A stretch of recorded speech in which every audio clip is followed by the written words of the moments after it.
بسم اللہ الرحمن الرحیم۔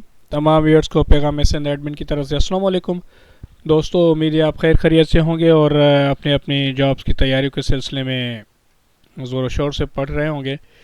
تو آپ کو پتہ ہے کہ نیکسٹ منتھ جو ہے ایگزام سیزن ہے اور بہت سارے سندھ پبلک سروس کمیشن کے حوالے سے ایگزامس ہونے والے ہیں جن میں اسپیس بہت کم رہ گیا ہے، اور اس حوالے سے میں نے سوچا کہ آج سندھ پبلک سروس کمیشن کے حوالے سے کافی زیادہ کینڈیڈیٹس ہمارے جو ایسے ہیں جن کو اردو سبجیکٹ کے حوالے سے بہت زیادہ ایشو آ رہا ہے، تو اس حوالے سے میں نے یہ ویڈیو بنائی ہے۔ اردو علم و ادب کے کچھ اہم سوالات جو ہیں، خاص کر کے گرامیٹیکل ہیں، وہ ان کو ہم نے ڈسکس کیا ہے۔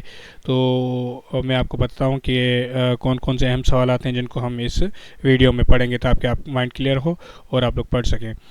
تو سب سے پہلے جو ہے ہم قواعد و انشاء پردازی میں سے قواعد پڑھیں گے، حرف پڑھیں گے، لفظ پڑھیں گے، کلمہ اور کلمے کی قسمیں پڑھیں گے، پھر محمل ہے، فعل ہے، اسم ہے، اور اسم کی بنیادی اقسام ہیں، بناوٹ کے لحاظ سے اسم کی اقسام ہیں، معنی یا استعمال کے لحاظ سے اسم کی اقسام ہے، اسم صوت ہے اور حرف ہے۔ اور ویسے تو یہ ٹاپکس کافی زیادہ بڑے ہیں، لیکن ان کو میں نے ون لائنر ڈیفینیشنس میں ویڈیو بنائی ہے تاکہ آپ لوگوں کو بیسک کانسیپٹس ہو جائیں اور ایم سی کیوز بیسڈ ہماری تیاری ہو جائے، کیونکہ اس ٹائم پہ ہم نے صرف ٹارگیٹڈ اسٹڈی کرنی ہے اور تھیوری بیس پہ ہم تو پڑھ نہیں سکتے، اتنا ٹائم بھی نہیں ہے، تو ہم نے جسٹ ہٹنگ اسٹڈی کرنی ہے تاکہ جو مین ایریاز جو ہیں ہمارے ایم سی کیو بیس پہ وہ کور ہو جائے۔ تو چلے ہم اسٹارٹ کرتے ہیں۔ دوستو یہ ویڈیو آپ مکمل دیکھیے گا، اس میں کافی چیزیں اس طرح ہیں جو آپ لوگوں نے شاید پڑھی بھی نہیں ہوں گی یا آپ لوگوں کی نظر سے نہیں گزری ہوں گی۔ یہ بہت امپورٹنٹ چیزیں ہیں جو میں آپ کو بتانے جا رہا ہوں، اور یہ آپ کے پیپرز کے لیے بہت زیادہ امپورٹنٹ ہے، یہ شاید آپ کو کسی اور بک وغیرہ میں بھی نہ ملے جو ہم نے بنائی ہیں۔ تو چلیں ہم اسٹارٹ کرتے ہیں۔ حرف اردو زبان میں آواز کو ظاہر کرنے والی ہر وہ نشان جو الگ الگ پڑھا جائے حرف کہلاتا ہے۔ الف بے پے تے سے لے کر یہ تک تمام سب حروف ہیں، انہیں حروف تہجی یا حروف ہجا کہا جاتا ہے۔ اور نیکسٹ ہے لفظ، حرف جوڑنے سے لفظ بنتا ہے، جیسے لاہور، اکبر، الہ آبادی۔ لفظ کی دو قسمیں ہیں، کلمہ اور محمل۔ لفظ کلمہ وہ لفظ ہے جس سے کچھ معنی ہوں، وہ کلمہ کہلاتا ہے۔ کلمے کی جو ہے تین اقسام ہیں، اسم، فعل، حرف۔ اور جب ہم اسم پہ آتے ہیں تو اسم وہ کلمہ ہے جو کسی شخص، چیز، جگہ کا نام ہو۔ اوپر کے جملوں میں اسلم، خط، اکبر وغیرہ، جہاز، اس طرح کے نشانے اسم کہلاتے ہیں، ٹھیک ہے۔ اس کے بعد اسم کی جو اقسام پہ اگر ہم جاتے ہیں تو اسم کی کافی زیادہ اقسام ہے، جس میں اس کو فردر کیٹیگرائز کیا گیا ہے کہ اسم کی بنیادی اقسام جو ہیں وہ دو ہیں، اسم ذات اور اسم صفت۔ اور اس کے بعد بناوٹ کے لحاظ سے اسم کی اقسام جو ہیں، اسم جامد، اسم مشتقق اور اسم مصدر۔ اور معنی یا استعمال کے لحاظ سے اسم کی جو اقسام ہیں وہ اسم معرفہ، اسم یا خاص، اور اسم نکرہ یا اسم عام۔ اسم ذات اسم ذات اس اسم کو کہتے ہیں جس کے ذریعے کسی چیز کی تمیز دوسری چیزوں سے کی جائے۔ دوات، صبح شام، ٹیلی فون، میز، پروانہ، شمع، بکری، گائے، پینسل، ربڑ، مسجد، کرسی، کتاب، کاغذ، گھڑی، دیوار، کمپیوٹر، ٹیلی ویژن وغیرہ وغیرہ۔ تو یہ مثال ہیں۔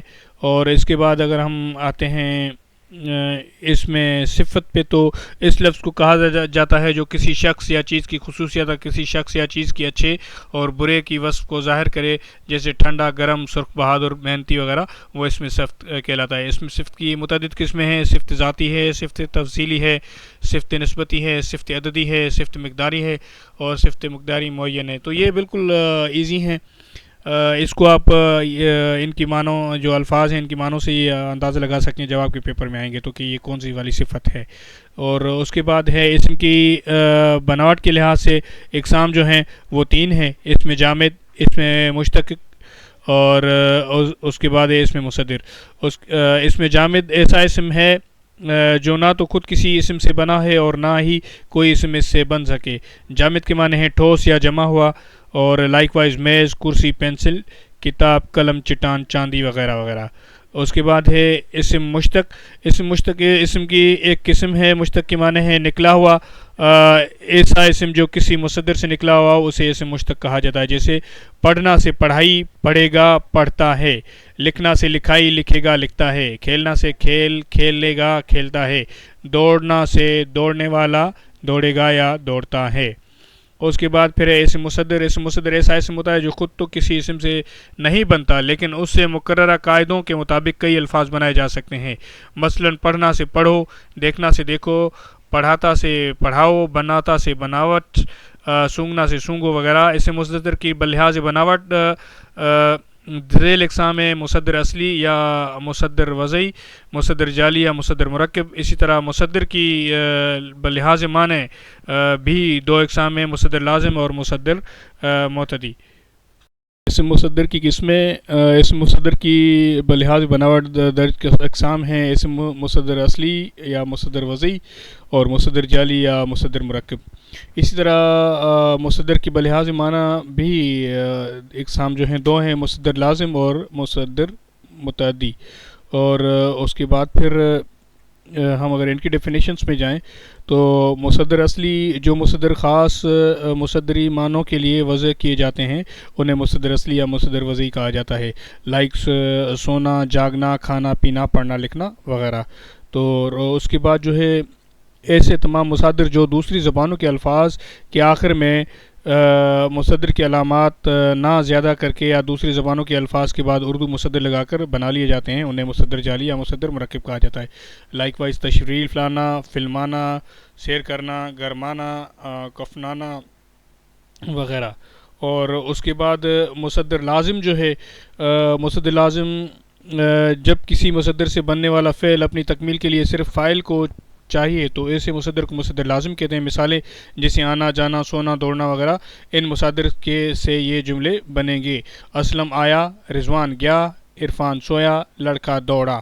اور اس کے بعد مصدر جو ہے متعدی, جب کسی مصدر سے بننے والا فاعل کے علاوہ مفعول کو بھی چاہیے تو ایسے مصدر کو مصدر متعدی کا کہتے ہیں. مثالیں جیسے کھانا لکھنا پڑھنا خریدنا وغیرہ, ان مصادر سے یہ جملے بنے گے. اختر نے سیب کھایا, بشرا نے خط لکھا. اور تو یہ ہوگا اسم مصدر متعدی. اور اس کے بعد اسم کی اقسام جو ہیں معنی کے لحاظ سے اسم کی دو اقسام ہیں, اسم نکرہ اور اسم معرفہ. اور اسم نکرہ وہ اسم ہے جو کسی عام شخص جگہ یا چیز کے نام ہو اسے اسم نکرہ کہا جاتا ہے. مثلا استاد, کتاب, شہر وغیرہ. جبکہ وہ اسم جو کسی خاص شخص جگہ یا چیز کا نام ہو اور اسم معرفہ کہلاتا ہے. مثلا علامہ اقبال اور قرآن مجید پشاور وغیرہ وغیرہ. اسم معرفہ کی فردر جو ہے دو قسمیں ہیں. اس میں علم چار اقسام ہیں سوری. اس میں علم, اسم موصول, اسم اشارہ, اسم ضمیر. تو آگے ہم جا کے دیکھیں اس میں سود جو ہے ایک اور قسم بھی ہے جو کہ اس کی نہیں ہے لیکن وہ الگ سے ہے. تو وہ اس میں سود وہ اسم ہے جو کسی جاندار یا بے جان کی آواز کو ظاہر کرے. اور اس کی مثالیں یہاں پہ آپ کو دی ہوئی ہیں.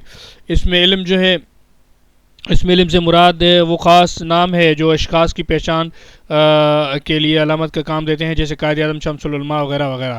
اور اسی طرح موصول ایسا اسم ہوتا ہے جب تک اس کے بعد والا جملہ نہ لگایا جائے اس کا مطلب سمجھ میں نہیں آتا.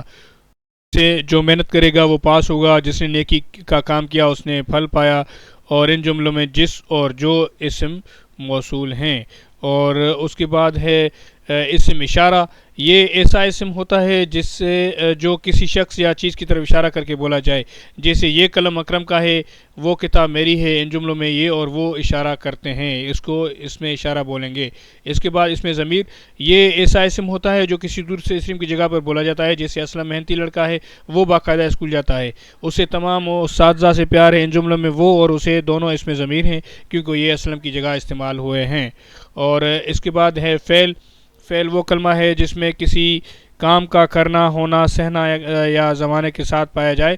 اوپر کے جملوں میں جس طرح مطلب پیچھے بھاگا, پاس ہوا, اسلم پاس ہوا, یہ مثالیں جو ہیں اس میں فعل کے بعد حرف.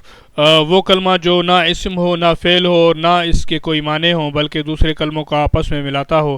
جیسے نے, سے, کو, تک, میں, کو, کا کے وغیرہ یہ حرف ہیں. اور اسی طرح سے اگر ہم حروف کی اقسام میں جائیں گے تو اس کی تمام زیادہ اقسام ہیں, اور اس کی ہم نیکسٹ ویڈیو بنائیں گے تو نیکسٹ ویڈیو میں ہم حروف کی جو اقسام ہے اس کو ڈسکس کریں گے. تو اپنا بہت زیادہ خیال رکھیے گا اور ہمیں اپنی فیڈ بیک سے آگاہ کریے گا. دعاؤں میں یاد. اللہ حافظ.